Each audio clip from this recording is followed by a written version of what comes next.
Bonjour à tous et bienvenue pour cette nouvelle chronique de jurisprudence de la franchise. Je vais évoquer avec vous un arrêt de la Cour d'appel de Montpellier qui est du 21 octobre 2014. Il prononce la nullité d'un contrat de franchise pour vice du consentement et erreur substantielle sur la rentabilité de l'entreprise franchisée. De quoi s'agissait-il? Il s'agit d'un concept de pizza et ce qui est intéressant, c'est que le franchiseur n'a pas ici directement fourni le prévisionnel.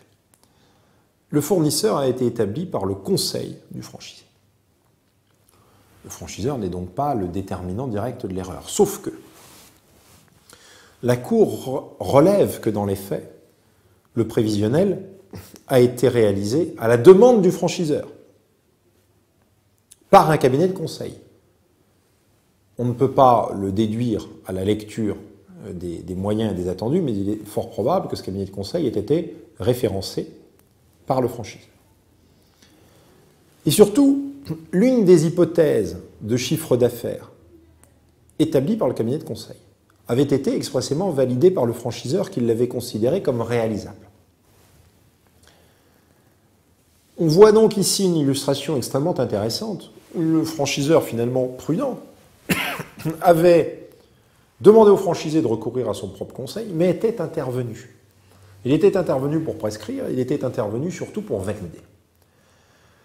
Donc on distingue là plusieurs cas. Il y a celui, le plus fréquent de prononcer une nullité, où les prévisionnels ne sont clairement pas réalistes, mais sont établis par le franchiseur. Puis il y a celui qui est beaucoup plus subtil, dans lequel c'est un tiers qui est intervenu pour réaliser les prévisionnels, mais où on peut prouver côté franchisé qu'il y a une intervention significative du franchiseur. La recommandation et les enseignements à tirer de cet arrêt pour les franchiseurs sont les suivants.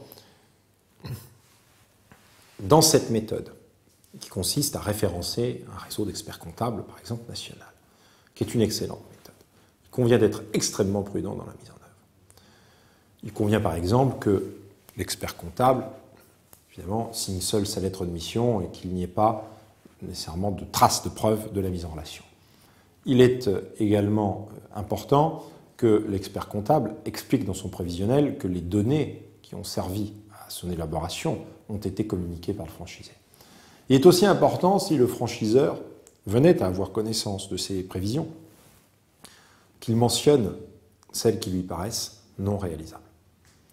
C'est à ces conditions que sa responsabilité sera protégée et qu'il évitera des nullités de contrat dans pareilles hypothèses.